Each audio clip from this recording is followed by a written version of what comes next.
5. Havia algo errado com o número 0. Havia 6 dias ele não saía daquele canto, nem mesmo para se alimentar.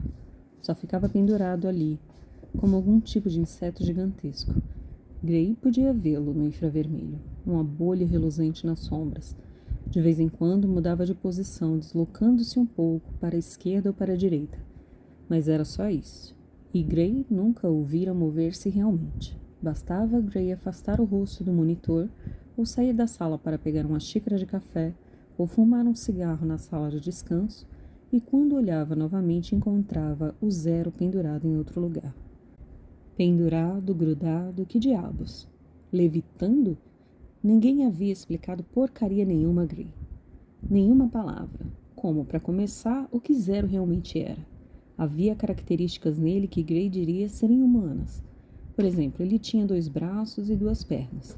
Havia uma cabeça onde se esperava que houvesse uma. Orelhas, olhos, uma boca.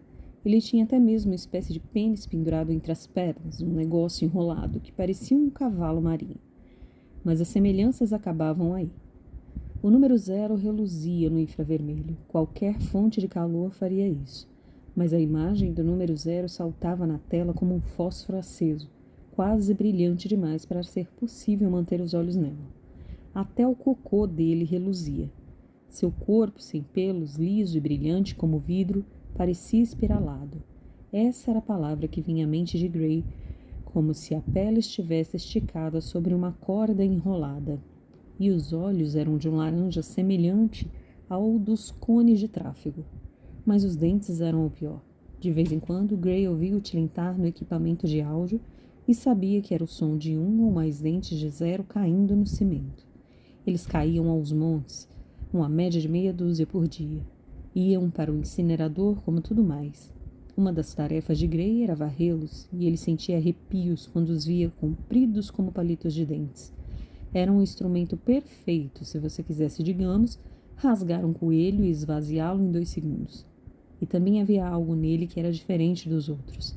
Não que ele parecesse tão diferente.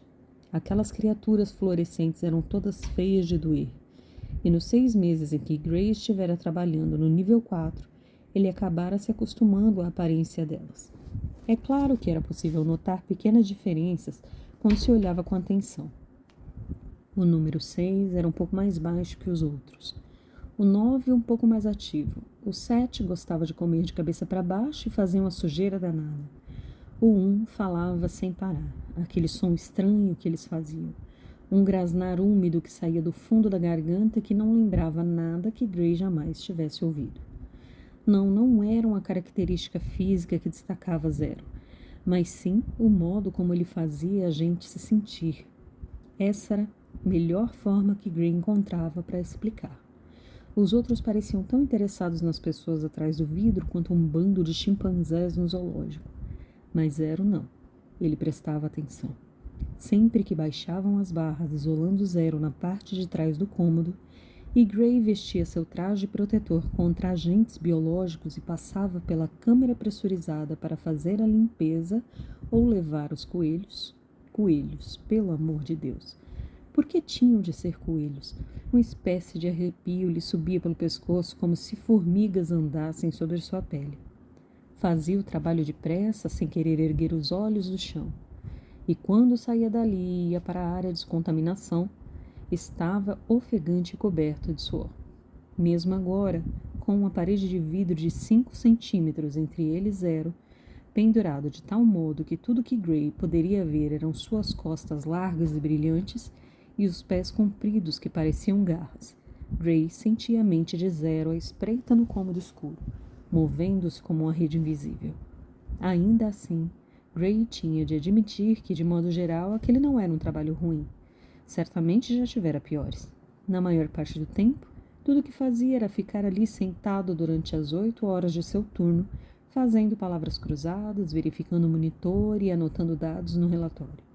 O que 0 comia e não comia, a quantidade de urina e fezes que descia pelo ralo, e fazendo backup dos discos rígidos quando o espaço era todo preenchido por centenas de horas de filmagem de 0 fazendo absolutamente nada. Imaginou se as outras cobaias também não estariam comendo. Pensou em perguntar a um dos técnicos. Talvez todos estivessem entrado numa espécie de greve de fome. Talvez estivessem apenas cansados de coelhos e quisessem esquilos, gambás ou cangurus. Era estranho ele pensar nisso, considerando o modo como as criaturas florescentes comiam, que ele só se permitiria assistir uma vez. E fora mais que o bastante para torná-lo praticamente vegetariano.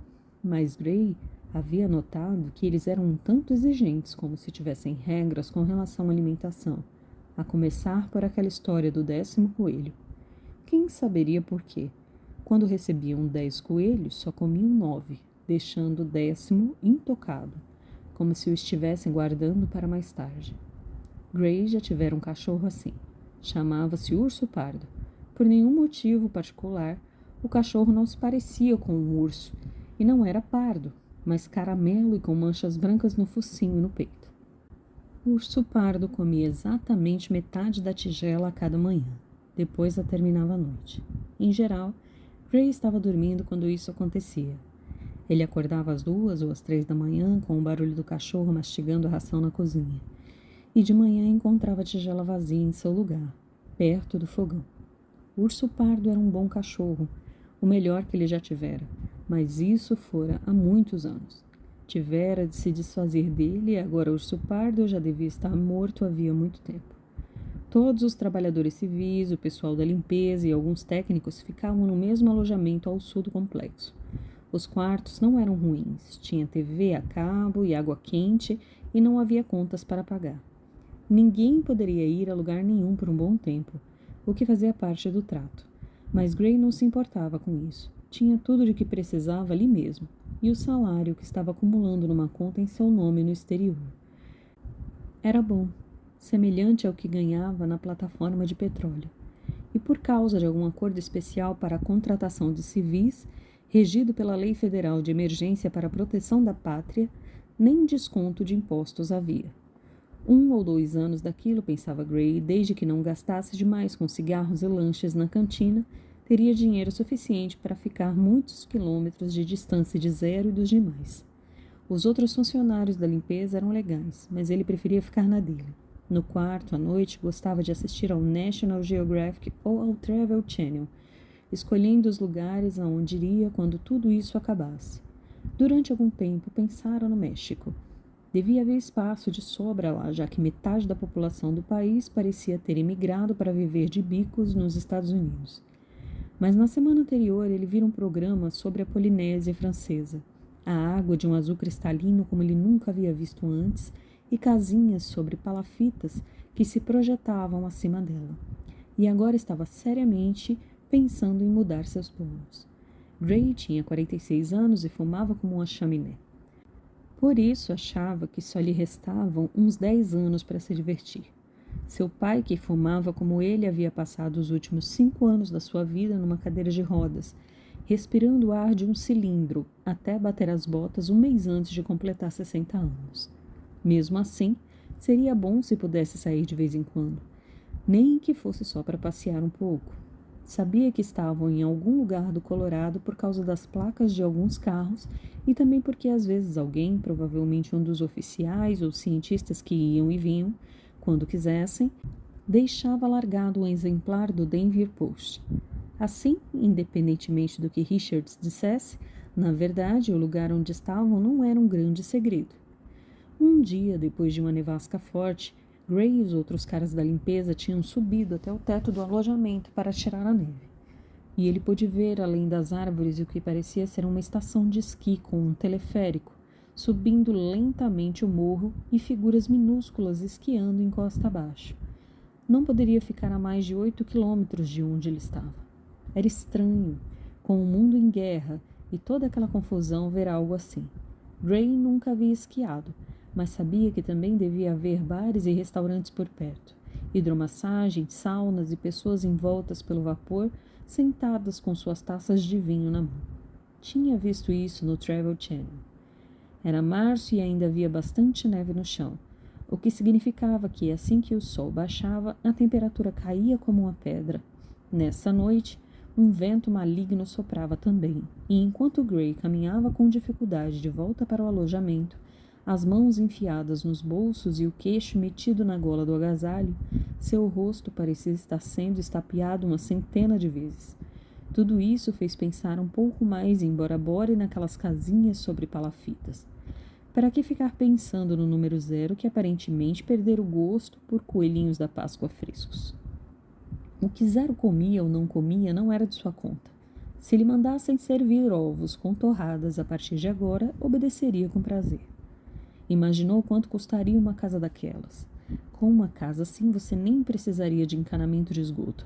Bastava ir até a varanda, sentar-se na balaustrada e fazer as necessidades a qualquer hora do dia ou da noite. Quando Gray trabalhava nas plataformas do golfe, gostava de fazer isso de manhã cedo ou tarde da noite, quando não havia ninguém por perto. Era preciso prestar atenção ao vento, é claro, mas com uma brisa soprando às suas costas, poucos prazeres na vida se comparavam a mijar 60 metros acima do golfo. Vendo o esguicho fazer um arco no ar antes de chover sob a imensidão azul de uma altura de 20 andares. Você se sentia grande e pequeno ao mesmo tempo. Agora a indústria do petróleo estava sob proteção federal e praticamente todo mundo que ele conhecia dos velhos tempos parecia ter desaparecido. Depois daquela coisa em Minneapolis, do atentado à bomba no depósito de gás em Secaucus, do ataque ao metrô de Los Angeles e de todo o resto, e, é claro, do que acontecera no Irã, no Iraque ou onde quer que fosse. Toda a economia havia travado como um motor com defeito. Com o problema nos joelhos, o vício em cigarros e o nome fechado na polícia, jamais o aceitariam no Departamento de Segurança Interna ou em qualquer outro lugar. Ele estava desempregado havia quase um ano quando recebeu o telefonema. Inicialmente pensou que certamente devia ser mais um trabalho em alguma plataforma, talvez um fornecedor estrangeiro. De algum modo, eles haviam dado a entender que era isso, sem dizê-lo propriamente. E ele ficou surpreso quando foi de carro até o endereço e descobriu apenas uma loja vazia num shopping abandonado perto do parque de exposições de Dallas. O lugar havia sido uma locadora de vídeo. Um letreiro desbotado e com letras faltando sobre o reboco sujo acima da porta ainda permitia que se lesse o nome Movie World West. A loja ao lado tinha sido um restaurante chinês, a outra, uma tinturaria. As demais ele não saberia dizer. Ele passara na frente da loja umas 2 vezes antes de parar, pensando ter anotado o endereço errado e relutando em trocar o conforto do ar-condicionado da picape por uma oportunidade de trabalho falsa. Lá fora fazia um calor de 38 graus, o que era típico em agosto no norte do Texas, mas mesmo assim nada fácil de se acostumar. O ar denso, com cheiro de sujeira, o sol brilhando como a cabeça de um martelo. A porta estava trancada, mas Gray tocou a campainha e esperou 1 minuto. O suor começava a ensopar sua camisa quando ele ouviu um grande chaveiro chacoalhando do outro lado e o estalo da porta sendo destrancada. Havia uma pequena escrivaninha e 2 arquivos no fundo da loja, mas as paredes ainda estavam cobertas de prateleiras vazias que um dia haviam abrigado DVDs e um monte de fios embolados e outras porcarias pendiam dos espaços abertos no teto rebaixado. Encostada a uma das paredes, Gray viu uma figura de papelão em tamanho real coberta com uma camada de poeira. Algum astro de cinema cujo nome ele não lembrava. Um sujeito careca, de óculos escuros, os bíceps inchados sob a camiseta como 2 presuntos que ele estivesse tentando roubar no supermercado. Também não conseguia se lembrar de nada sobre o filme. Gray preencheu o formulário, mas o homem e a mulher que estava ali mal olhavam para ele. Enquanto digitavam no computador, pediram que ele urinasse num copo e que se submetesse a um teste com um detector de mentiras, mas isso era um procedimento padrão. Ele se esforçou ao máximo para que suas respostas verdadeiras não parecessem mentiras, e quando perguntaram sobre a pena que ele havia cumprido em Beeville, como ele sabia que fariam, contou toda a história exatamente como acontecera. Preso a todos aqueles fios, não havia como escondê-la, e além do mais, era uma ocorrência registrada, e no Texas era possível, na internet, ter acesso à foto e a todos os dados sobre as pessoas fichadas. Mas nem mesmo isso pareceu ser um problema. Eles já pareciam saber bastante a seu respeito. e a maioria das perguntas tinha a ver com a vida pessoal, coisas que não teriam como descobrir se não perguntassem. Ele não tinha amigos? Na verdade, não. Morava sozinho? Desde sempre. Tinha algum parente vivo? Só uma tia em Odessa que ele não via havia uns 20 anos, e uns 2 primos cujos nomes ele nem tinha certeza se sabia. O trailer onde morava, em Allen, quem eram seus vizinhos? Vizinhos? E coisas desse tipo. Tudo o que dizia a eles parecia deixá-los cada vez mais satisfeitos. Eles tentaram esconder, mas dava para ver a satisfação em seus rostos, tão clara como palavras num livro. Gray finalmente pôde relaxar quando chegou à conclusão de que eles não eram policiais. 2 dias depois, quando se deu conta de que não sabia um dos nomes do homem e da mulher e nem poderia descrevê-los, estava num avião para Cheyenne. Eles haviam explicado sobre o salário, sobre o fato de que não poderia sair durante 1 ano, o que para ele estava bem. Deixaram claro que ele não deveria dizer a ninguém para onde ia, o que na verdade não poderia fazer, já que não tinha a mínima ideia. No aeroporto de Cheyenne, foi recebido por um homem que usava um conjunto esportivo preto e que mais tarde passaria a conhecer como Richards. Um sujeito magro que não chegava a 1,70, com uma expressão sisuda permanente no rosto. Richards o levou até o lado de fora. 2 outros homens que deviam ter chegado em voos diferentes estavam parados diante de uma van. Richards abriu a porta do motorista e retornou com uma sacola de pano do tamanho de uma fronha. Ele a manteve aberta com uma boca e disse: carteiras, celulares, objetos pessoais, fotos, qualquer coisa que tenha algo escrito, até a caneta que você pegou no banco. Não importa se é só uma porra de um biscoito. Ponham tudo aqui. Eles esvaziaram os bolsos, colocaram as malas no bagageiro e entraram na van. Quando Richards fechou a porta, Gray percebeu que as janelas eram pintadas de preto. Por fora, o veículo parecia comum, mas por dentro a coisa era diferente.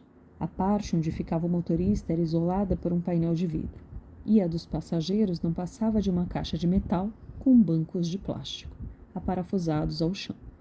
Tinham permissão de dizer seu primeiro nome, mas só isso. Os outros 2 homens se chamavam Jack e Sam. Eram tão parecidos com Gray que era como se ele estivesse se olhando no espelho. Sujeitos brancos, de meia idade, cabelos curtos, mãos vermelhas inchadas e um bronzeado típico de operários, terminando onde começavam os punhos da camisa e o colarinho. O primeiro nome de Gray era Lawrence, mas ele quase nunca o usava. Pareceu estranho saindo de sua boca. Assim que o disse, enquanto apertava a mão de Sam, sentiu-se diferente, como se fosse uma pessoa ao desembarcar no avião em Dallas e outra ao pousar em Cheyenne. Na van escura era impossível saber onde iam, e a viagem era um pouco nauseante. Para Gray, eles poderiam estar dando voltas ao redor do aeroporto sem nada para ver ou fazer. Todos caíram logo no sono. Quando Gray acordou, não fazia ideia da hora. Além disso, estava desesperado para mijar. Devia ser a injeção de Depo-Provera. Lamentou-se no banco e bateu no vidro que o separavam do motorista. Ei, preciso fazer uma parada, disse. Richards abriu o vidro, permitindo que Gray tivesse um vislumbre do lugar através do para-brisa da van. O sol havia se posto e a estrada de 2 pistas estava escura e vazia. À distância, pôde ver uma faixa de luz violeta onde o céu encontrava uma cordilheira. Preciso tirar a água do joelho, explicou. Desculpe. No compartimento de passageiros, os outros homens estavam acordando. Richard se abaixou por um instante e entregou a Gray uma garrafa plástica de boca larga. Vou ter que mijar nisso? É essa a ideia. Richards fechou o vidro sem dizer mais nada. Gray sentou-se de volta no banco e examinou a garrafa em sua mão. Achou que a abertura era larga o suficiente, mas a ideia de colocar seu equipamento para fora ali, na frente dos outros homens, como se isso não fosse nada demais, fez os músculos em volta da sua bexiga se retesarem. Não vou usar isso aí de jeito nenhum, disse Sam. Ele estava sentado com as mãos cruzadas no colo e os olhos fechados. Seu rosto tinha um ar de concentração intensa. Vou continuar segurando. Viajaram um pouco mais. Gray tentou pensar em algo que mantivesse a mente longe da bexiga quase explodindo. Mas isso só piorava a situação. Parecia haver um oceano chacoalhando dentro dele. A van bateu num buraco e o mar se chocou contra o litoral. Gray deu um gemido. Ei, disse, batendo de novo no vidro. Ei, você aí, é uma emergência. Richards abriu o painel. O que é dessa vez? Escute. Gray enfiou a cabeça pela abertura estreita e baixou a voz para que os outros não ouvissem. Não consigo, sério. Não dá para usar a garrafa, vocês têm de parar. Segure as pontas, pelo amor de Deus. Sério, eu imploro, não posso mais segurar. Eu tenho um problema médico. Richard suspirou irritado. Os olhos dos dois se encontraram rapidamente pelo retrovisor e Grace perguntou se ele saberia. Fique onde eu possa vê-lo e nada de olhar em volta. Estou falando sério, porra. O veículo parou no acostamento. Gray murmurava baixinho, anda, anda. Então a porta se abriu e ele estava do lado de fora correndo para longe da luz da van. Tropeçou barranco abaixo, cada segundo tic-taqueando como uma bomba entre suas coxas. Gray estava em algum tipo de pasto. Havia uma lasca de lua no céu pintando as pontas de capim com um brilho gelado. Tinha de se afastar pelo menos 15 metros, pensou, talvez mais para fazer a coisa do jeito certo. Chegou a uma cerca e, apesar dos joelhos e da pressão na bexiga, pulou por cima dela como um atleta. Ouviu a voz de Richards atrás dele. Pare agora mesmo, porra, cacete! E então ouviu Richards ordenar que os outros homens fizessem o mesmo. O capim cheio de orvalho roçava ruidosamente contra as pernas da calça de Gray, encharcando suas botas. Um pontinho de luz vermelha saltava no campo à sua frente, e ele se perguntou o que seria aquilo. Podia sentir cheiro de vaca, sentir a presença delas ao redor em algum lugar no campo. Uma nova onda de pânico assolou. E se elas estivessem olhando? Mas era tarde demais. Simplesmente tinha de se aliviar. Não podia esperar nem mais um segundo.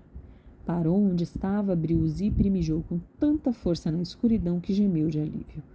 Não foi um tépido arco dourado. A urina disparou dele como água de um hidrante estourado. Mijou, mijou, mijou e mijou mais um pouco. Deus Todo-Poderoso, era a coisa mais maravilhosa do mundo mijar assim, como se uma grande rolha tivesse sido arrancada dele. Quase ficou feliz por ter esperado tanto. Então terminou. Seu tanque estava vazio. Ficou parado um momento, sentindo o ar frio da noite na carne exposta. Um acalmo imenso preencheu, um bem-estar quase celestial. O campo se estendia ao redor como um tapete vasto, estalando com o som de grilos. Acendeu um cigarro do maço que havia escondido no bolso da camisa e, quando a fumaça atingiu os pulmões, inclinou o rosto para o horizonte. Mal havia notado a lua antes, um fiapo de luz suspenso sobre as montanhas. O céu estava cheio de estrelas. Virou para olhar na direção de onde viera. Podia ver os faróis da van estacionada no acostamento e Richards esperando em seu conjunto esportivo e segurando algo brilhante. Gray pulou a cerca a tempo de ver Jack sair do campo também. Depois espiou Sam atravessar a estrada vindo do outro lado. Todos haviam voltado para a van na mesma hora. Richards estava parado sobre o brilho cônico dos faróis com as mãos nos quadris. O que quer que ele estivesse segurando antes havia sumido. Obrigado, disse Gray por cima do som do motor em ponto morto. Terminou de fumar e jogou o cigarro no asfalto. Eu estava precisando muito. Foda-se, respondeu Richards. Você não sabe de nada. Jack e Sean olhavam para o chão. Richards inclinou a cabeça para a porta aberta do veículo. Andem, entrem. E nem mais uma palavra, porra. Os três voltaram a seus lugares no silêncio disciplinado. Richards acelerou e retomou o caminho. Foi então que Gray percebeu. Não precisou olhar para eles para saber. Os outros dois, Jack e Sam, eram iguais a eles. E mais uma coisa. O objeto que Richards estivera segurando, que Gray achou que agora deveria estar enfiado na calça ou guardado no porta-luvas, aquela luzinha que dançava no capim como um pontinho de sangue, mais um passo, Gray teve certeza, e Richards teria tirado nele. Uma vez por mês, Gray tomava uma injeção de Depo-Provera e toda manhã uma pílula minúscula em forma de estrela de espironolactona. Era assim havia pouco mais de 6 anos. tinha sido uma das condições para sua libertação. E a verdade era que ele não se importava, não precisava se barbear tanto. Essa era a vantagem. A espironolactona, um antiandrógeno, fazia diminuir o tamanho dos seus testículos. Desde que começara a tomá-la, tinha de se barbear apenas a cada 2 ou 3 dias, e seus pelos estavam mais finos e menos crespos, como quando era criança. A pele estava mais clara e mais macia, mesmo ele sendo fumante. E claro, havia os benefícios psicológicos, como dissera o psiquiatra da prisão. As coisas não o afetavam como antes, quando podia passar dias remoendo um sentimento como um pedaço de vidro que tivesse engolido. Dormia como uma pedra e nunca se lembrava dos sonhos. O que quer que o tivesse feito parar a picape naquele dia, 15 anos antes, o dia em que tudo começara, se fora havia muito tempo. Sempre que voltava a mente para aquele período da sua vida e para tudo o que viera depois, ainda se sentia mal. Mas até mesmo esse sentimento era indistinto, como uma imagem fora de foco. Era como um sentir desanimado por conta de um dia chuvoso, algo que ninguém podia evitar. Mas o Depo-Provera fazia o diabo com a sua bexiga, porque era um esteroide. Com relação a não querer que ninguém o visse, achava que era simplesmente por causa do modo como sua mente funcionava agora. O psiquiatra lhe falara sobre isso, e, como todo o resto, ocorria exatamente como ele dissera. Os inconvenientes eram pequenos, e Gray tivera de passar algum tempo afastando o olhar das coisas. De crianças para começar, motivo pelo qual havia se dado tão bem no trabalho em plataformas. Postos de parada em estradas, grávidas, a maioria dos programas de televisão que antes ele assistia sem pensar 2 vezes. Não somente coisas sensuais, mas boxe ou até mesmo noticiário. Não tinha permissão de chegar a menos de 200 metros de uma escola ou creche, o que para ele estava ótimo. Nunca andava de carro, se pudesse evitá-lo entre as 3 e as 4 horas da tarde, e dava voltas enormes só para se manter longe dos ônibus escolares. Não queria nem ver a cor amarela. Tudo isso era meio esquisito e certamente não era algo que ele pudesse explicar a alguém, mas sem dúvida era muitíssimo melhor que a prisão. Mais do que isso, era melhor que o modo como vivia antes, sempre se sentindo como uma bomba prestes a explodir. Se seu velho pudesse vê-lo agora, pensou, com o modo como os remédios o faziam se sentir, Gray poderia até ter descoberto um jeito de perdoá-lo pelas coisas que ele havia feito. O psiquiatra da prisão, Dr. Wilder, tinha falado um bocado sobre perdão. O perdão, explicara, era o primeiro passo numa longa estrada a caminho da recuperação. Era uma estrada, mas às vezes também era uma porta, e somente passando por ela seria possível fazer as pazes com o passado e encarar seus demônios interiores. O você ruim que existia dentro do você bom. Wilder gesticulava muito enquanto falava, fazendo pequenos sinais de aspas no ar. Gray o achava basicamente um merda. Provavelmente falava a mesma besteira para todo mundo. Mas pensando bem, precisava admitir que Wilder tinha certa razão quanto àquele negócio do você ruim. O Gray ruim era bastante real e durante um bom tempo, na verdade durante a maior parte da sua vida, fora o único Gray a existir. E essa era a maior vantagem dos remédios e o motivo pelo qual ele planejava continuar tomando-os pelo resto da vida, mesmo ao fim dos 10 anos determinados pelo tribunal. O Gray ruim não era alguém que ele quisesse encontrar de novo.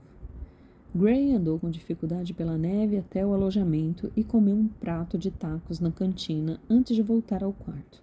Terça-feira tinha noite de bingo, mas Gray não ligava a mínima para isso. Havia jogado umas 2 vezes e saído com $20 a menos, e os soldados sempre ganhavam, o que o fazia pensar que havia alguma armação. De qualquer modo, era um jogo idiota, só uma desculpa para fumar, o que ele podia fazer no quarto. Deitou-se na cama, pôs 2 travesseiros atrás da cabeça e um cinzeiro sobre a barriga e ligou a televisão. A maioria dos canais estava bloqueada, nada de CNN, MS, NBC, GOV-TV, MTV, nem I. Não que ele ainda assistisse a essas emissoras. E na hora dos comerciais a tela ficava azul por 1 ou 2 minutos até o programa voltar. Zapeou entre os canais até encontrar algo interessante, um programa na War Network sobre a Batalha da Normandia. Gray sempre gostava de história e até tirava boas notas nessa matéria na escola. Era bom com datas e nomes e parecia que se mantivesse esses dados na cabeça, o restante era só preencher as lacunas. Esticado na cama, ainda de macacão, Gray assistia à TV e fumava. Na tela, soldados chegavam de barco até a Praia dos Borbotões, atirando, se desviando de bombas e lançando granadas. Atrás deles, no mar, canhões enormes lançavam fogo nos penhascos da França ocupada pelos nazistas. Isso sim, pensou Gray, era uma guerra de verdade. A maior parte do filme era tremida e fora de foco, mas numa dessas cenas, Gray pôde ver claramente um braço nazista, se estendendo para fora de um abrigo subterrâneo no qual um rapaz americano tinha acabado de usar um lança-chamas. O braço estava todo queimado e fumegava como uma asa de galinha esquecida numa churrasqueira. O pai de Gray havia servido como médico no Vietnã, e ele imaginou que o velho teria dito sobre uma coisa daquelas. Às vezes, Gray até esquecia que seu pai era médico. O sujeito nunca havia sequer colocado um band-aid em seu joelho quando era criança. Gray acendeu um último cigarro e desligou a televisão. 2 dias antes, Jack e Sean haviam ido embora sem dizer uma palavra a ninguém. Por isso, Gray tinha concordado em fazer um turno duplo. Ele teria de estar de volta no N4 às 6 da manhã. Era uma pena que tivessem ido embora daquele jeito. Se não trabalhassem o ano inteiro, perderiam o direito do pagamento. Richards deixava bem claro que não ficara nem um pouco feliz com a situação e que se mais alguém estivesse pensando em sair, era melhor pensar muito bem, dissera ele, correndo os olhos longa e lentamente pela sala, como um professor de educação física puto da vida. Fez o pequeno discurso no refeitório durante o café da manhã e Gray manteve o olhar grudado em seus ovos mexidos o tempo todo. Pensou que o que havia acontecido com Sam e Jack não era da sua conta, e de qualquer modo o aviso não se aplicava a ele. Gray não iria a lugar nenhum, e na verdade não havia ficado amigo daqueles caras. Chegaram a conversar um pouco sobre uma coisa e outra, mas só para passar o tempo, e a saída deles significava mais dinheiro para Gray. Cada turno extra lhe rendia mais 500 pratas, e se fizesse 3 extras na mesma semana, receberia mais $100 de bônus. Desde que o dinheiro continuasse entrando, enchendo sua conta com todos aqueles zeros enfileirados como ovos numa caixa, Gray ficaria ali até o fim dos tempos. Tirou o macacão, apagou a luz, a neve batia contra a janela, um som que lembrava areia chacoalhando num pedaço de papel. A cada 20 segundos a janela se iluminava quando a luz do farol do perímetro oeste passava por ali. Às vezes os medicamentos deixavam Gray inquieto, ou então lhe davam cãibras nas pernas, mas geralmente 2 comprimidos de ibuprofeno resolviam isso. Às vezes acordava no meio da noite para fumar ou mijar, mas em geral dormia direto. Ficou deitado no escuro e tentou acalmar os pensamentos, mas se pegou pensando em Zero novamente. Talvez fosse o braço queimado do nazista, mas não conseguia afastar da mente a imagem de Zero. Ele era uma espécie de prisioneiro. Seus modos ao comer não eram dignos de elogio e aquela matança de coelhos não era nada boa de se ver. Mas comida era comida, e Zero não estava comendo nada. Tudo o que fazia era ficar pendurado como se estivesse dormindo. Mas Gray não achava que estivesse. O chip no pescoço de Zero transmitia diversos tipos de dados para o painel de controle, alguns dos quais Gray entendia, e outros não, mas sabia muito bem o que era dormir, que era diferente de estar acordado. Os batimentos cardíacos de Zero eram sempre iguais, aproximadamente 102 por minuto. Os técnicos que iam à sala de controle para ler os dados nunca diziam nada sobre isso. Só assentiam e verificavam as telas de seus palm tops. Mas para Gray, ter 102 batimentos parecia significar que se estava totalmente acordado. Além disso, Zero passava a sensação de estar acordado. Lá ia Gray de novo pensando em como Zero fazia se sentir. O que era loucura, mas fazer o quê? Gray nunca gostava muito de gatos, mas conseguia enxergar as semelhanças. Um gato dormindo na escada não estava dormindo de verdade. Era uma mola encolhida à espera de um camundongo distraído. O que Zero estaria esperando? Talvez, pensou Gray, ele só estivesse cansado de coelhos. Talvez quisesse bolo de chocolate, salsichão, uma coxa de peru. Pelo que Gray tinha visto, o cara seria capaz de comer um pedaço de pau. Com dentes como aqueles, praticamente não havia nada que ele não pudesse destroçar. Ah, pensou Gray, estremecendo, os dentes. E foi então que percebeu que tinha que fazer alguma coisa para dormir, além de ficar ali deitado, imerso em seus pensamentos. Já era meia-noite. Às 6 da manhã pulariam sobre ele antes que percebessem como o palhaço de uma caixa surpresa. Levantou-se e tomou 2 comprimidos de ibuprofeno, fumou um cigarro, esvaziou a bexiga por segurança. Depois se enfiou novamente debaixo das cobertas. As luzes passaram pela janela 1, 2, 3 vezes. Fez um esforço para fechar os olhos e imaginar uma escada rolante. Esse era um dos truques que Wilder havia ensinado. Gray era o que Wilder chamava de sugestionável, o que significava que poderia ser hipnotizado facilmente. E a escada rolante era a imagem que Wilder havia usado para isso. Era preciso se imaginar numa escada rolante, descendo lentamente. Não importava onde a escada estivesse, no aeroporto, shopping ou sei lá onde, e a escada de Gray não estava em lugar nenhum específico. O importante era que ela descesse até o fundo, que não era o fundo no sentido de ser o fim de alguma coisa, mas sim um lugar de luz fria e azul. Às vezes era só uma escada comprida, outras, uma série de escadas rolantes mais curtas que desciam um andar de cada vez. Essa noite era uma só. O mecanismo estalava sob seus pés. O corrimão de borracha era liso e fresco ao toque. Gray sentia que o azul o esperava lá embaixo, mas não desviava o olhar para vê-lo, porque não era algo que se visse, era algo que vinha de dentro da pessoa. Quando preenchia por inteiro, você sabia que estava dormindo. Gray, agora a luz estava dentro dele, mas não era azul, e isso era estranho. Era de um laranja quente, pulsando como um coração. Parte de seu cérebro dizia: você está dormindo, Gray. Está dormindo e sonhando. Mas a outra parte, a parte que estava de fato no sonho, não se incomodava com isso. Ele se moveu atrás da luz laranja pulsante. Gray, estou aqui. Agora a luz era diferente, dourada. Gray estava no celeiro deitado na palha. Um sonho que era uma lembrança, mas não exatamente isso.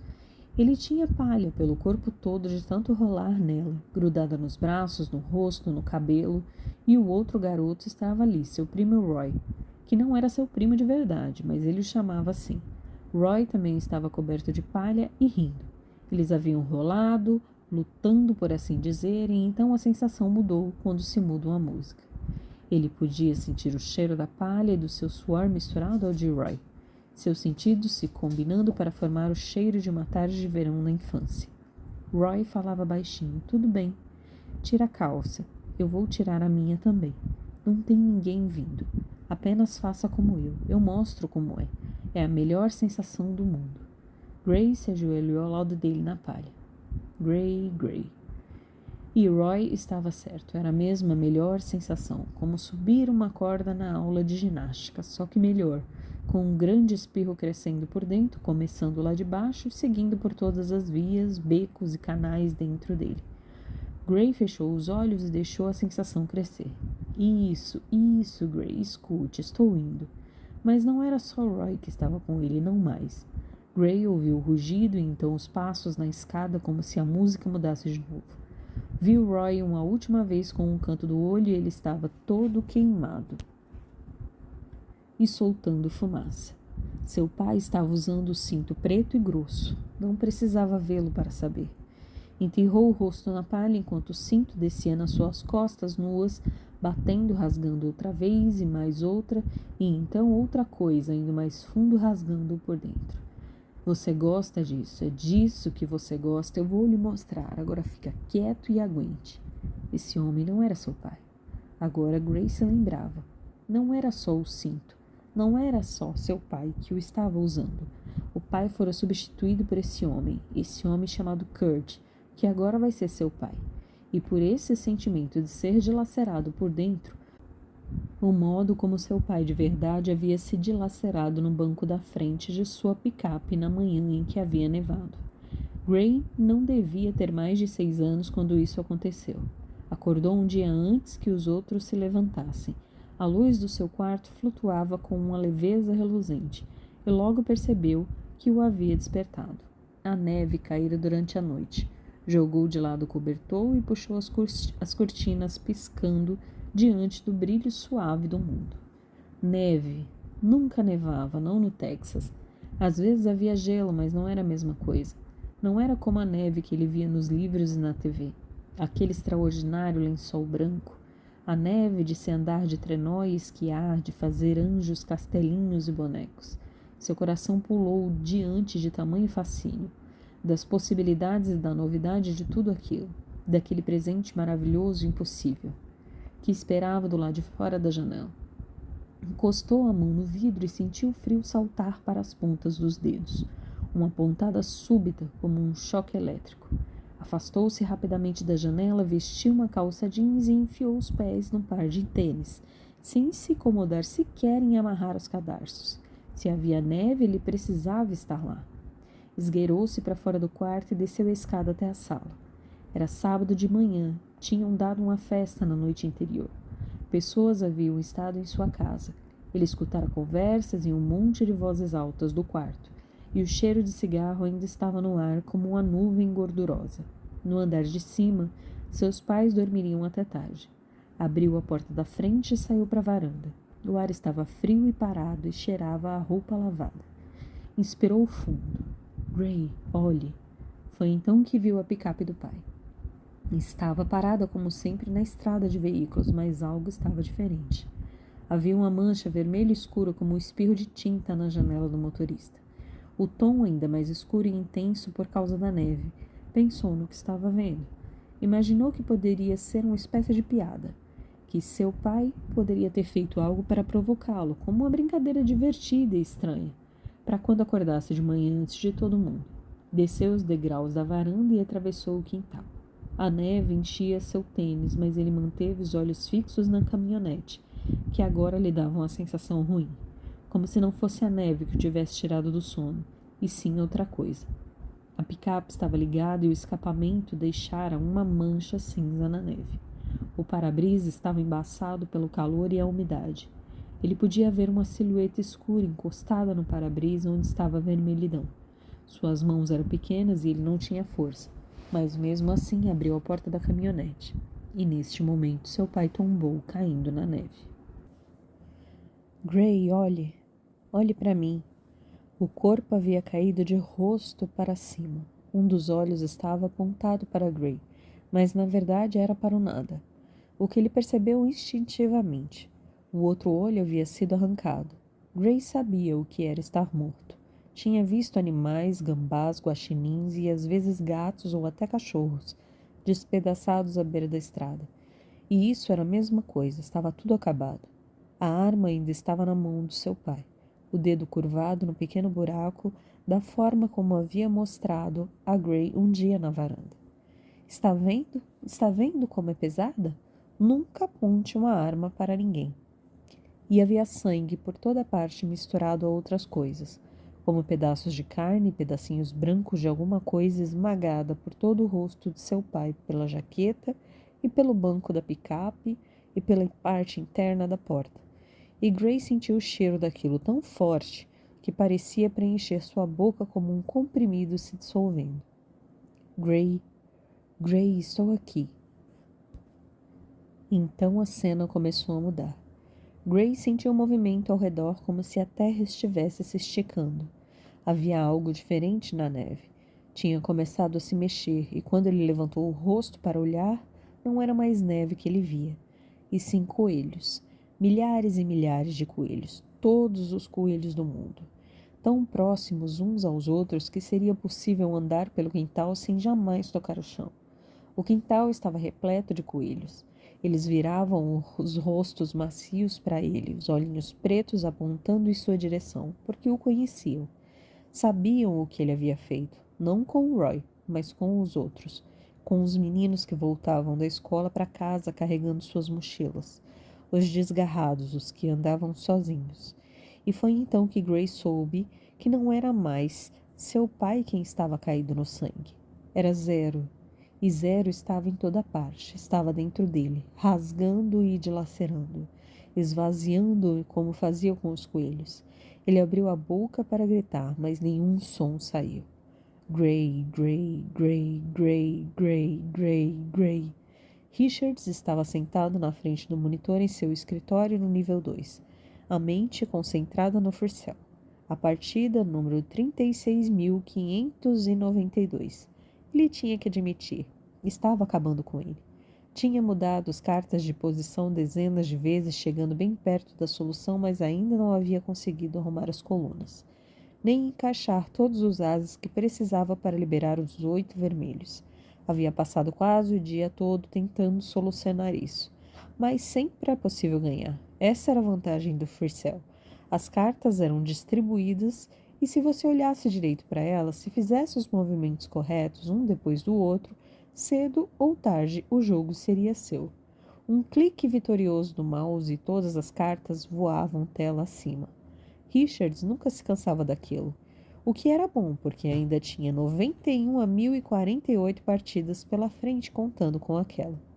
Um garoto de 12 anos no estado de Washington afirmava ter ganhado todas em ordem, inclusive a 64.523, a mais sinistra de todas, em pouco menos de 4 anos.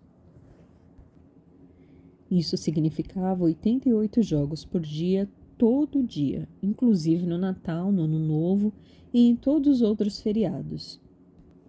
De modo que, presumindo que o garoto de vez em quando tirasse um dia para fazer coisas de garoto, ou mesmo que ficasse de cama com uma gripe forte, o número verdadeiro provavelmente beirava 100 partidas por dia. Richards não entendia como isso era possível. Ele nunca ia à escola? Não tinha dever de casa? O sacaninha dormia quando? A sala de Richards, como todos os outros espaços subterrâneos do complexo, era pouco mais do que uma caixa iluminada. Tudo nela passando por bombas e filtros até a luz parecia reciclada. Era um pouco mais de 2:30 da madrugada, mas Richards estava acostumado a dormir menos de 4 horas por noite.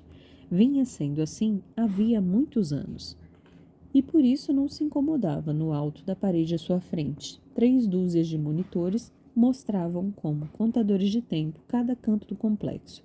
Os guardas congelando no portão da frente, o refeitório vazio com suas máquinas de refrigerantes e mesas desocupadas, o setor de cobaias, 2 andares abaixo com sua reluzente carga infecciosa e até mesmo muito mais baixa, sob uma camada de mais de 15 metros de granito, as células nucleares que forneciam energia para tudo aquilo, capazes de manter as luzes acesas ali e tudo funcionando por uns 100 anos. Gostaria de ter tudo onde pudesse ver como uma passada de olhos, onde se pudesse entender as imagens da mesma forma como avaliava as cartas. Em algum momento, entre as 5 e as 6 da manhã, haveria uma entrega, e ele achou que talvez fosse melhor ficar acordado a noite inteira por causa disso. O procedimento com as cobaias levava no máximo 2 horas. Ele poderia tirar um cochilo no escritório depois, se precisasse. Então, na tela do computador, viu a resposta. Estava bem ali, embaixo do 6, a dama preta que ele precisava para eliminar o valete e liberar o 2, e assim por diante. 2 cliques e o jogo estava acabado. As cartas correram pela tela com os dedos de um pianista voando sobre as teclas. Quer jogar de novo? Sem dúvida nenhuma. Porque o jogo era o estado natural do mundo. Porque o jogo era uma guerra, sempre era. E quando não havia uma guerra em algum lugar para manter um homem como Richards bem empregado? Os últimos 20 anos tinham sido bons para ele, como uma longa rodada com apenas boas notícias vindas das cartas. Sarajevo, Albânia, Chechênia, Afeganistão, Iraque, Irã, Síria, Paquistão, Serra Leoa, Chad, Filipinas, Indonésia, Nicarágua e Peru. Richard se lembrou do dia, aquele dia glorioso e terrível em que viu os aviões atingindo as torres. A imagem repetida incessantemente, as bolas de fogo, os corpos caindo, 1 bilhão de toneladas de aço e concreto se liquefazendo, as enormes nuvens de poeira, A imagem do milênio e o grande reality show transmitido 24 horas por dia, 7 dias por semana. Richards estava em Jacarta. Quando isso aconteceu, nem conseguia lembrar por quê. Havia pensado nisso na época. Não, havia sentido isso. Um ato de retidão puro e firme. Era preciso dar aos militares algo para fazer, é claro, ou eles acabariam atirando uns nos outros. Mas a partir daquele dia seria o fim do antigo modo de resolver as coisas. A guerra de verdade, a que vinha acontecendo havia 1000 anos e que continuaria por mais milhares deles, a guerra entre nós e eles, entre os que têm e os que não têm, entre os meus deuses e os seus deuses. Quem quer que você seja, seria travada por homens como Richards. Homens com rostos que não eram notados e dos quais não se conseguiria lembrar. Vestidos como ajudantes de garçom, motoristas de táxi ou carteiros com silenciadores enfiados nas mangas. Seria travado por jovens mães empurrando 5 quilos de C4 em carrinhos de bebê e colegiais, entrando em metrô com frascos de gás sarin escondidos em suas mochilas da Hello Kitty. Seria travada na carroceria de picapes em quartos de hotel comum, perto de aeroportos ou em remotas cavernas nas montanhas. Seria lutada em estações de trem e em cruzeiros.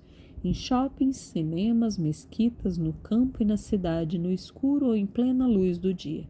Seria travada em nome de Alá, do nacionalismo curdo, dos judeus, por Jesus ou em defesa dos New York Yankees. Os temas não haviam mudado, nunca mudariam. Quando se retiravam as asneiras, o que sobrava se resumia a relatórios trimestrais dos lucros e a quem seria todo-poderoso. Mas agora a guerra estava em toda parte, em metástase, como milhões de células malignas se espalhando pelo planeta, e todo mundo fazia parte dela. E por esse motivo o Projeto Noé fez certo sentido quando tudo começou. Richards era parte do projeto desde o início, desde o primeiro comunicado de Cole, descanse em paz, seu babaca. Ele percebeu que era algo importante quando Cole foi encontrá-lo em Ankara 5 anos antes. Richards esperava sentado a uma mesa em frente a uma janela quando Cole entrou devagar, balançando uma pasta que provavelmente não tinha nada além de um celular e um passaporte diplomático. Usavam a camisa havaiana por baixo do terno caqui, um belo toque ao disfarce, como algo tirado de um livro de Graham Greene. Richards quase riu. Os dois pediram um café e Cole começou a falar. O rosto liso, animado de empolgação. Cole era de uma cidadezinha na Geórgia, mas todos aqueles anos em Andover e Princeton havia deixado mais rígida a sua forma de falar e quando pronunciava as palavras parecia Bob Kennedy, incorporando o militar do século XIX.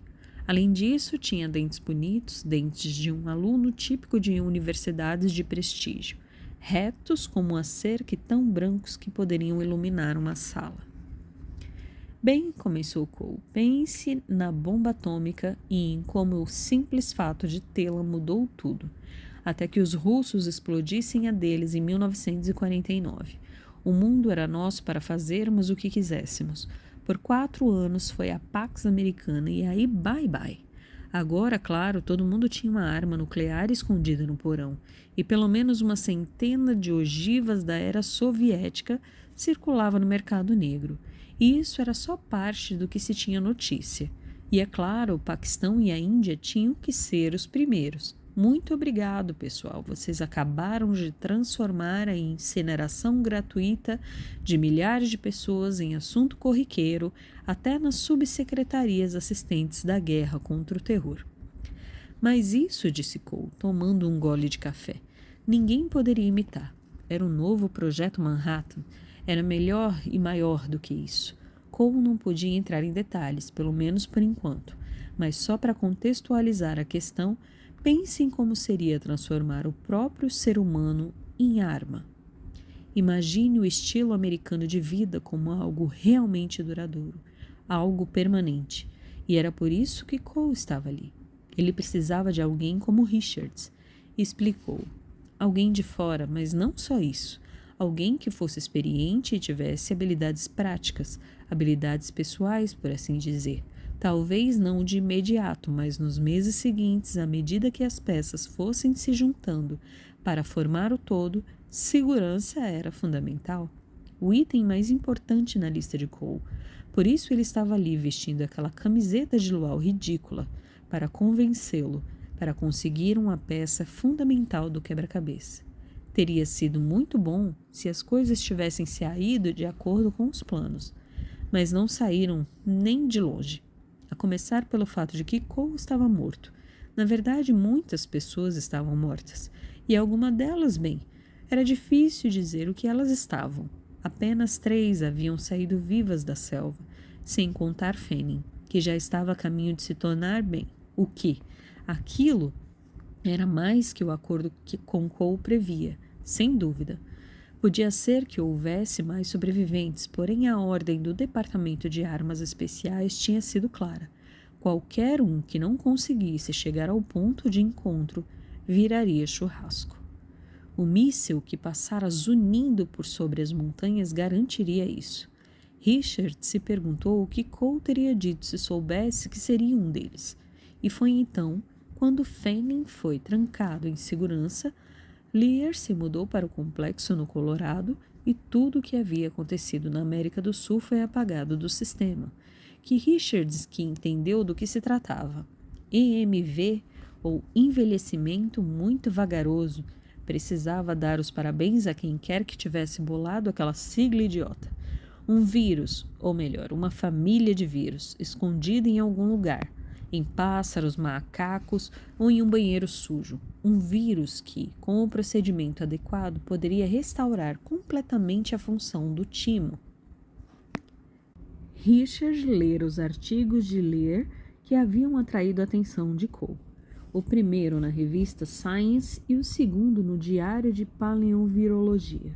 Sua tese era de que existiria um agente com capacidade de aumentar significantemente o tempo de vida humana e o vigor físico, e que assim o fez em momentos específicos durante toda a história da humanidade.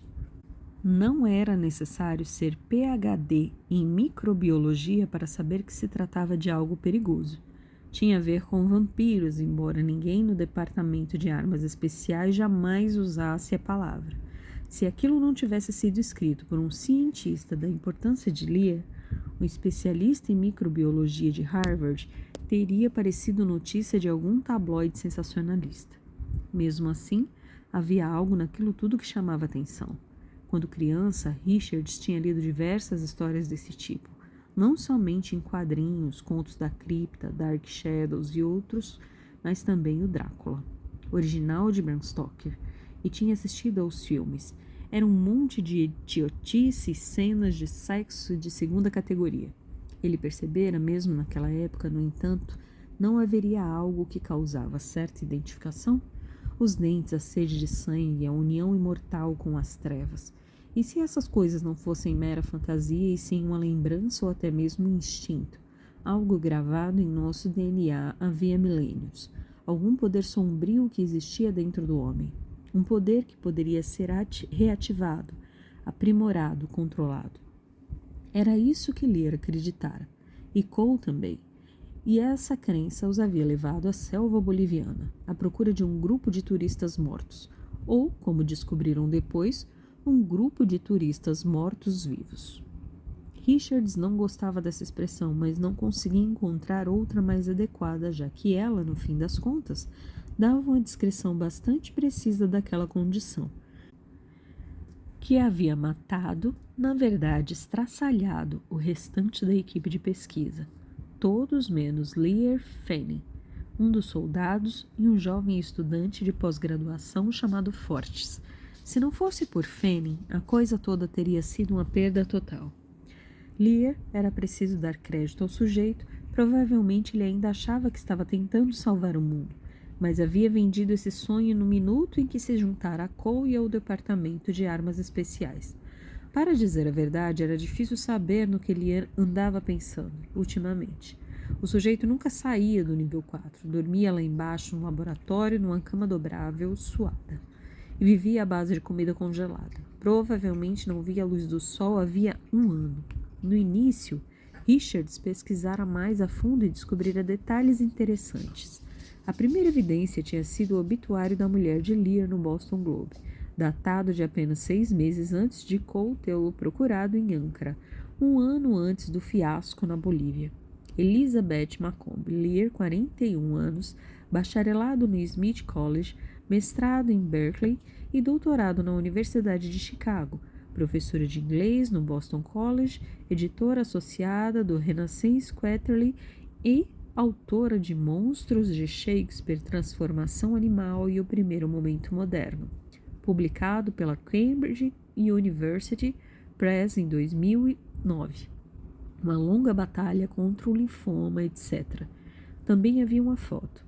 Richards não diria que Elizabeth Lear era linda, mas era bonitinha, embora parecesse ligeiramente desnutrida.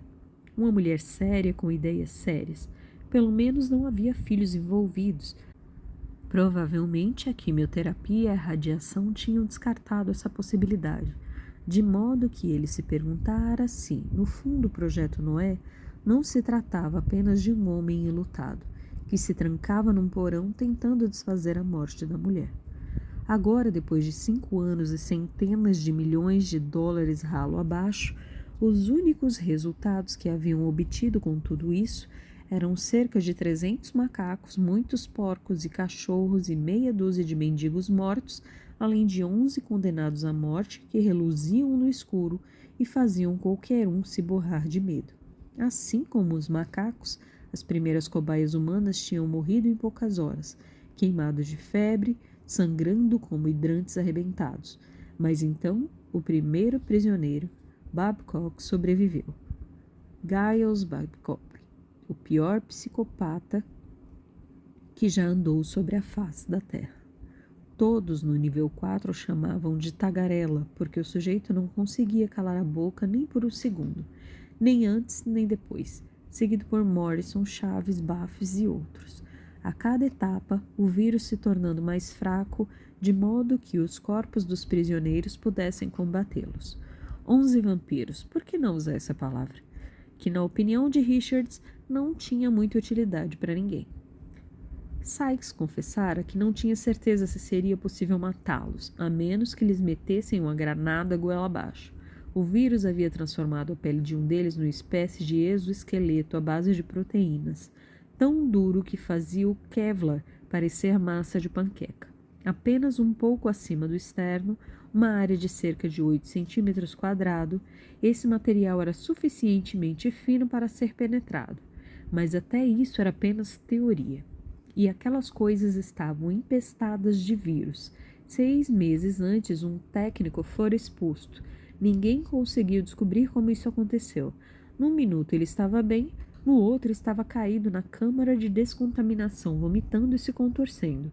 Se Richards não o tivesse visto pelo monitor e lacrado todo o andar, quem sabe o que poderia ter acontecido. Felizmente, ele teve apenas que purificar o ar da câmara, esperar o sujeito morrer e depois chamar o pessoal da limpeza.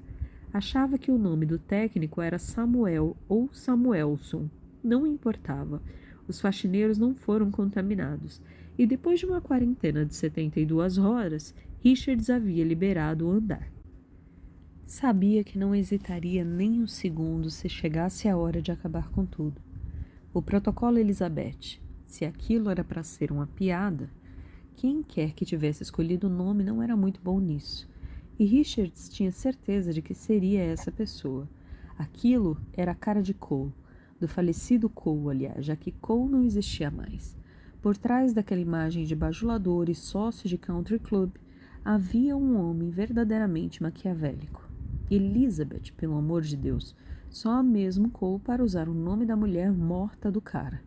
Agora Richards poderia sentir que a coisa toda estava à deriva.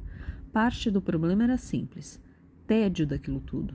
Não dá para colocar 80 homens numa montanha sem nada para fazer além de contar peles de coelho e exigir que eles fiquem alerta e de boca fechada para sempre.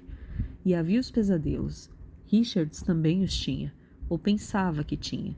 Nunca se lembrava direito deles, mas às vezes acordava com a sensação de que algo estranho tinha acontecido durante a noite, como se tivesse feito uma viagem não planejada e acabado de voltar. Era isso que havia acontecido com os dois desertores. Usar caras castrados tinha sido ideia de Richards e por algum tempo isso tinha funcionado. Seria impossível encontrar sujeitos mais dóceis, afáveis, como monges budistas, e quando o jogo finalmente acabasse, ninguém sentiria a falta deles. Os dois novos funcionários da limpeza, Jack e Sam, tinham saído do complexo escondendo-se em latões de lixo. Quando Richard os encontrou na manhã seguinte, encotados num hotel barato, à beira da rodovia interestadual, a 30 quilômetros de distância, esperando para serem apanhados, só conseguiam falar de uma coisa: dos pesadelos. A luz laranja, os dentes, as vozes no vento chamando seus nomes. Eles haviam simplesmente pirado com aquilo. Durante algum tempo ele apenas ficara sentado na beira da cama e os deixara falar. Dois homens de meia idade, condenados por crimes sexuais, de pele macia como caxemira e testículos do tamanho de passas, assoando o nariz nas mãos e chorando como crianças. De certa forma, era uma cena tocante, mas não dava para escutar esse tipo de coisa por muito tempo. É hora de ir, rapazes, disse Richards. Tudo bem, ninguém está com raiva de vocês. Então os levou de carro até um lugar que conhecia, um local bonito à beira de um rio, para que eles vissem o mundo que estariam deixando, e deu um tiro na cabeça deles. Agora Lear queria uma criança, uma menina. Até mesmo Richards precisou parar e pensar nisso. Um bando de mendigos bêbados e prisioneiros condenados à morte era uma coisa para Richards, apenas material reciclável humano, mas uma criança? Sykes tinha dito que o motivo era algo relacionado ao timo. Quanto mais jovem fosse a glândula, explicara ele, melhor poderia combater o vírus e levá-lo a uma espécie de paralisia. Era isso que lhe estava tentando chegar. Ter todos os benefícios, mas sem os efeitos colaterais desagradáveis. Efeitos colaterais desagradáveis, Richards. Teve que rir. Esqueça o fato de que sua vida humana anterior, as criaturas fosforescentes tivessem sido homens como Babcock, que cortariam a garganta da mãe por uma passagem de ônibus. Achou que talvez fosse um dos motivos também. Lear queria uma folha em branco, alguém cujo cérebro ainda não estivesse cheio de lixo. Dali a pouco, o cara ia pedir um bebê, pensou ele. E Richards havia conseguido. Depois de algumas semanas de busca, encontrou a cobaia certa. Uma garota de sobrenome desconhecido, branca, de aproximadamente 6 anos, largada como um saco de lixo num convento em Memphis pela mãe, que provavelmente estava drogada demais para se importar. Rastro zero, dissera Sykes, e essa garota, essa criança de origem desconhecida, e aproximadamente 6 anos, não deixaria vestígio algum. Mas na segunda-feira ela estaria sob os cuidados do Serviço de Proteção à Criança, e então eles poderiam simplesmente dar adeus a ela. Isso lhes dava 48 horas para a coleta, presumindo que a mãe não voltasse para buscá-la, como se fosse uma bagagem perdida. Quanto às freiras, bem, Wolgast arranjaria um jeito de lidar com elas. O cara seria capaz de vender bronzeador a pessoas em tratamentos de câncer de pele. Já havia provado isso. Richard ergueu os olhos para os monitores. Todas as crianças estavam aconchegadas na cama. Babcock parecia tagarelar como sempre, o papo inchando e desinchando como um sapo. Richards ligou o áudio e ouviu os estalos e grunhidos por um minuto, imaginando como sempre se aquilo significaria alguma coisa. Deixe-me sair daqui. Ou gostaria de comer mais uns coelhos agora. Ou Richards, a primeira coisa que vou fazer quando sair daqui é pegar você, cara. Richards falava muitas línguas, as europeias de sempre, mas também turco, parsi, árabe, russo, tágalo, hindi e até um pouquinho de Swahili. E às vezes, quando escutava Babcock no monitor, tinha a nítida sensação de que ali havia palavras em algum lugar, recortadas e embaralhadas, se pudesse acostumar os ouvidos a reconhecê-las. Mas agora havia apenas ruídos. Richard se virou e encontrou Sykes parado junto à porta, segurando um copo de café. Estava de uniforme, mas tinha a gravata solta e o paletó aberto. Passou a mão no cabelo ralo, girou uma cadeira e sentou-se virado para o encosto diante de Richards. Bem, disse Sykes, eu também não. Richards pensou em perguntar a Sykes se havia tido um daqueles pesadelos, mas decidiu que era desnecessário. Podia ver a resposta em seu rosto. Eu não durmo, respondeu Richards. Pelo menos não muito. Certo, Sykes deu de ombro. É claro que não. Quando Richards não disse nada, ele inclinou a cabeça na direção dos monitores. Tudo calmo lá embaixo? Richards assentiu. Mais alguém saindo para um passeio ao luar? Estava falando de Jack e Sam. Sykes não costumava ser sarcástico, mas tinha o direito de estar puto. Latões de lixo, pelo amor de Deus. As sentinelas deveriam inspecionar tudo o que entrava ou saía. Mas, na verdade, eram apenas garotos, soldados alistados, agiam como se ainda estivessem no colégio, porque era praticamente só isso que sabiam. Era preciso mantê-los à rédea curta. E a Richards havia deixado as coisas afrouxarem. Falei com um oficial de plantão. Uma conversa que ele não vai esquecer.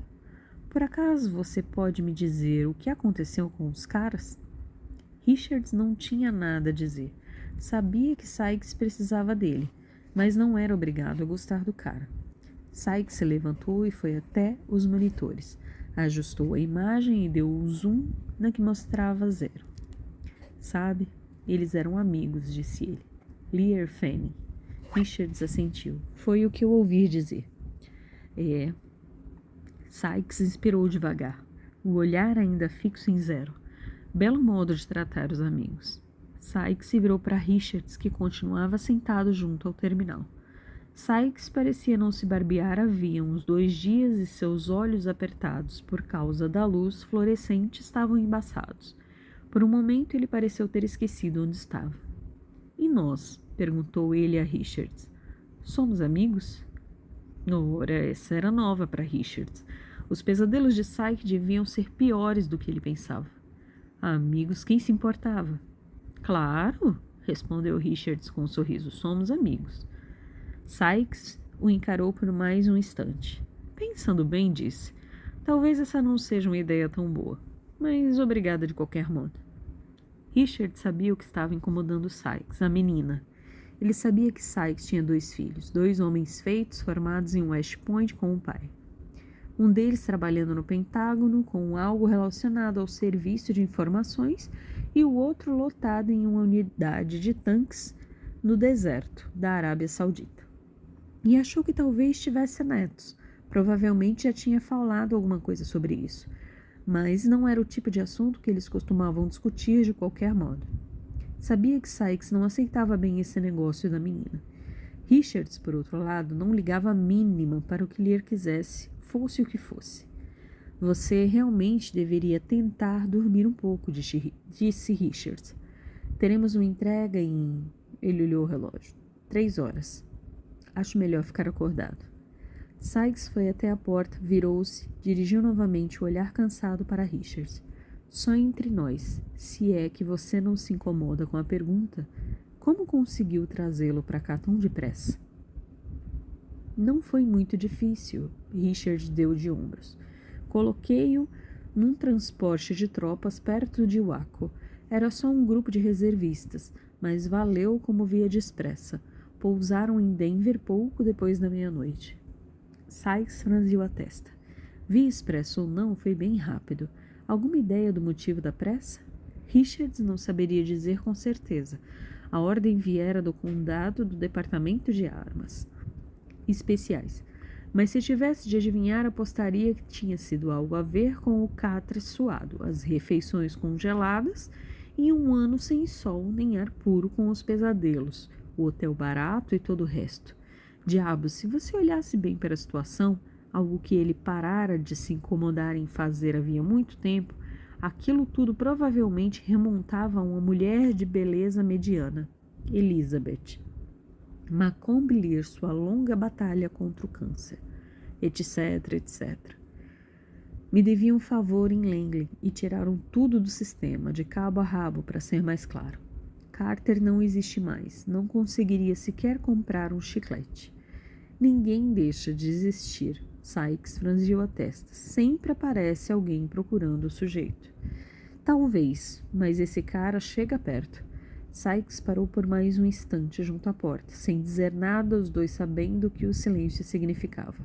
Bem, concluiu, ainda não estou gostando disso. Há motivos para termos protocolos. 3 prisões, 30 dias, depois trazemos o cara. Isso é uma ordem? Era uma piada. Sykes não podia lhe dar ordens. Não realmente. Richards mantinha essa encenação por gentileza. Não esqueça, disse Sykes e bocejou. O que iríamos fazer? Devolvê-lo? Ele bateu na lateral da porta. Ligue para mim quando a van chegar. Estarei lá em cima, acordado. Quando Sykes saiu, Richard se pegou, desejando que ele tivesse ficado. Talvez fossem amigos, de certo modo. Richard já tivera trabalhos ruins antes.